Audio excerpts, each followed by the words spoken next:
I would like to end my talk by replying to the allegation of the media that Islam was spread by the sword.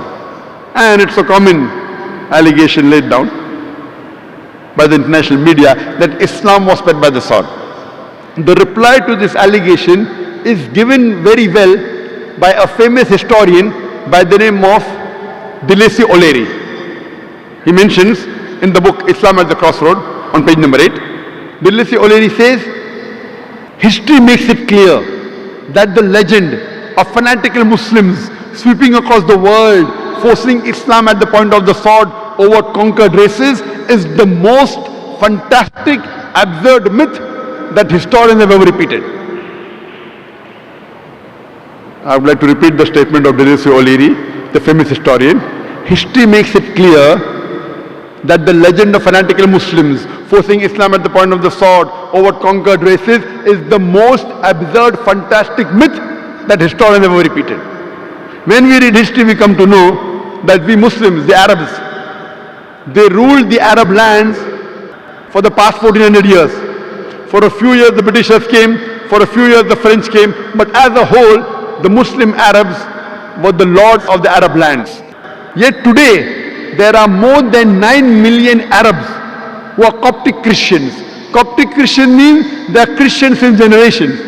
These 9 million Arab Christians are giving Shahada, are bearing witness that Islam was spread by the sword. We Muslims, we ruled India for about 1,000 years. That time India was the most powerful country in the world. The Mughals, the Muslims. If we wanted, we could have forced every non-Muslim to accept Islam at the point of the sword. We didn't do it. Today, in India, more than 80% of the Indians, they are non-Muslims.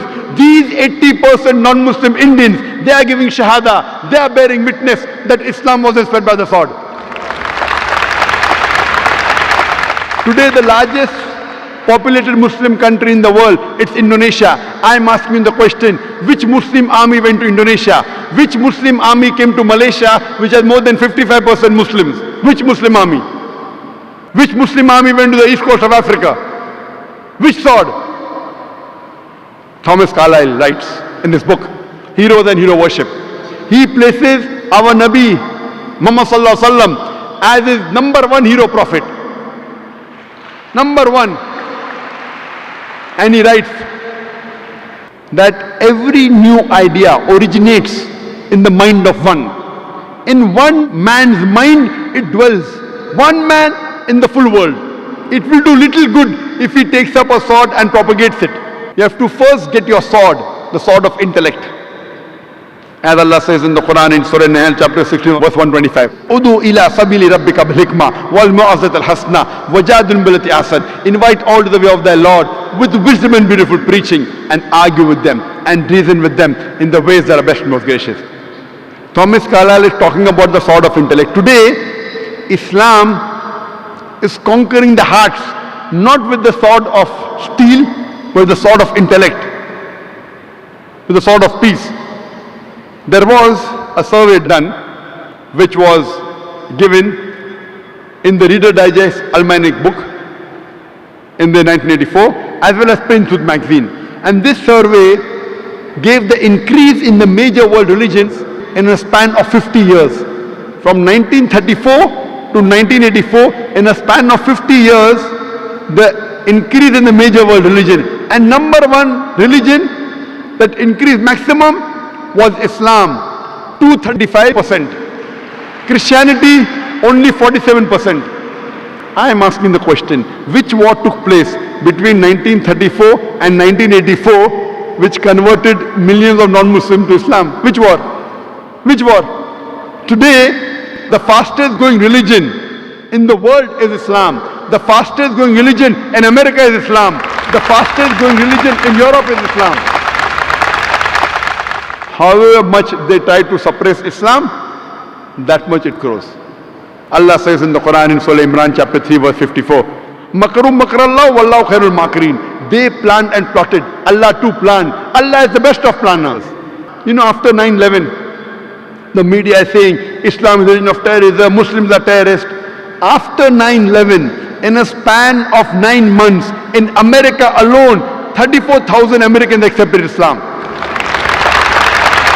According to Johan Redley, in Europe alone, in a span of 10 months, more than 20,000 Europeans accepted Islam.